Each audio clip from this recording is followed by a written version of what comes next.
Call me sir, ikaw na presidente ngayon.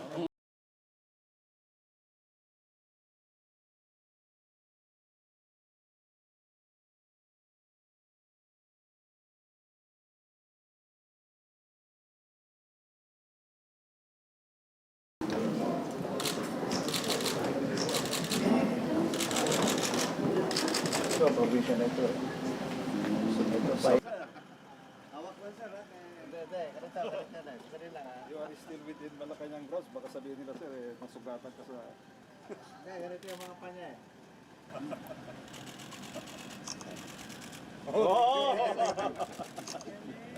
Ay, pero huwag niyo ko iboto, ha? Baka manalo. Ayoko na. Tapos na ako, eh. Eh, siya iboto niyo. Tapos na rin, sir. Yes, sir. Tapos na rin. Ang boto niya. Hindi pa. Sige po, sir. Salamat po. Have a safe, sir.